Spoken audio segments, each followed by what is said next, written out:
Please, go ahead.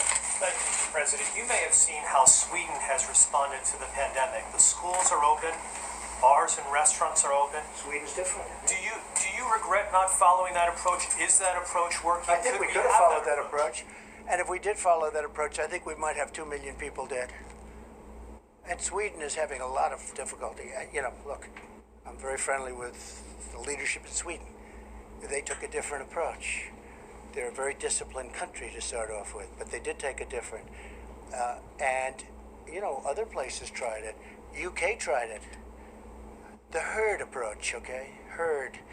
And they tried it.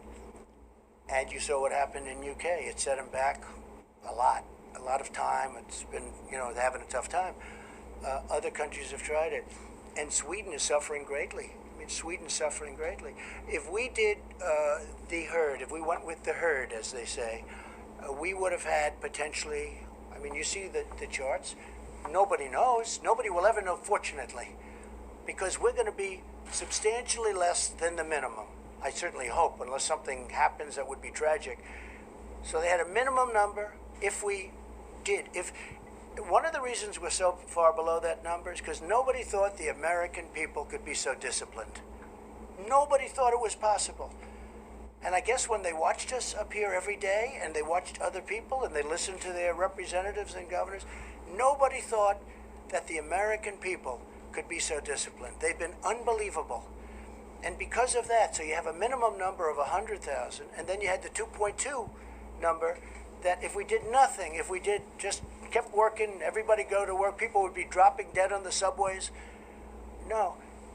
If we would have lost 1 million people, take the 2.2 million and cut it in half. Cut it in more than half. Make it 1 million people, okay? Now take that number and cut it in half. Make it 500,000 people. That's if we did nothing, right? It's unacceptable. It's too many people. So we spent more money on stimulus. Who cares by comparison? You take 2.2, you cut it in half, you cut it in half, you cut it in half, you keep cutting it in half. I don't care what number you choose. 500,000, 400,000. Well, we're going to have, we were talking 50, 60, 65, maybe. But if we would have done what one country tried, and it has been very tough for them, you know that, very, very nasty, very tough. But if we would have done that here, and again, you got to remember, UK tried it. And I was a little surprised, and I watched it. They were going about, 2 weeks, and they said, we got to stop, because they were going to have a whole country infected. So, with all of that being said, we got to get back to work. We got to get our country open. But we could have lost 2 million people. We could have lost 1 million people. We could have lost 500,000 people. If we would have lost 500,000 people, now I'll say this also, from the standpoint of being president and vice president, and we're up there and we're doing that herd and we're going to bullet through it, do you honestly think people like Jim and yourself and other people Jeff, would have put up with it? As people are dying all over, they would have said, this man is crazy. Because the numbers, Tony, at a minimum, would have been many, many times greater than the numbers we're talking about. So, I'm very honored by our decisions, all of us. We talk about it all the time. I said, you want to let him you just ride it. You just ride it right through. We would have lost potentially millions of people. Now, it would have been unsustainable. It would have been impossible to do.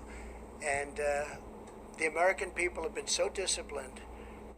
It's been my honor to be their president. I've said it before. I'll say it again. I'll say it always. It's been my great honor to have been their president. And I have a big decision coming up. And I only hope to God that it's the right decision. But it'll be based on the input from a lot of very talented people, very smart people, and people that love our country. Thank you all very much. Thank you. Thank you.